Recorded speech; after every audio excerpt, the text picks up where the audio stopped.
Sophia et Saïdi a connu le succès très rapidement il y a déjà presque 20 ans.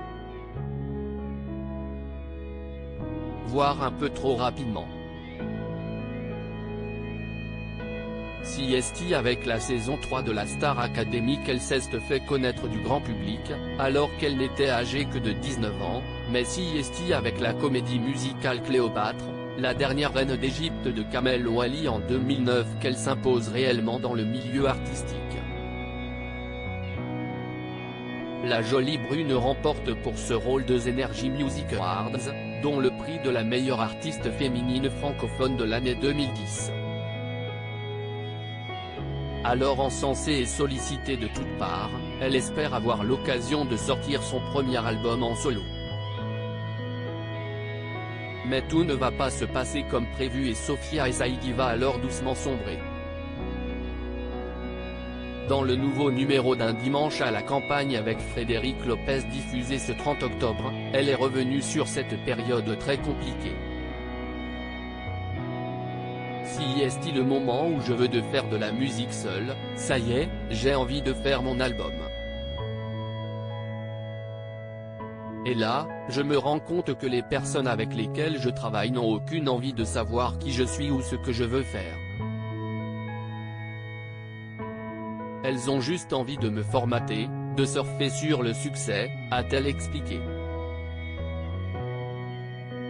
Et de préciser, cela veut dire faire des chansons plutôt accessibles, faciles, formatées.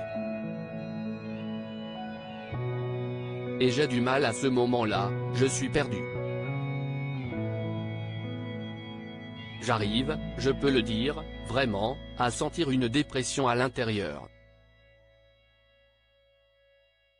Si est-il vraiment la dépression de l'artiste incomprise, pas entendue. Je ne le montrais pas, parce que je n'avais pas encore travaillé sur moi, je ne voulais pas montrer que j'avais des failles.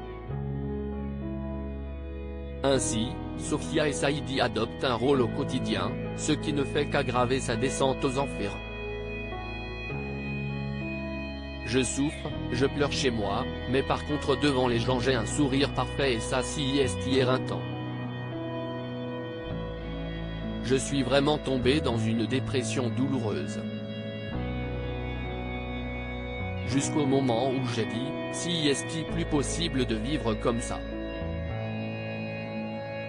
Je ne peux pas vivre toute une vie comme ça, à me stresser, à me mettre une pression pour être la meilleure. Je pouvais pleurer pendant une semaine parce que je n'avais pas réussi un casting que je voulais et puis être dans une joie ultime. Il a fallu que je trouve un juste milieu, un équilibre pour supporter les joies et les déceptions et être moins dépendante de l'extérieur, a-t-elle fini par comprendre grâce à des séances de thérapie.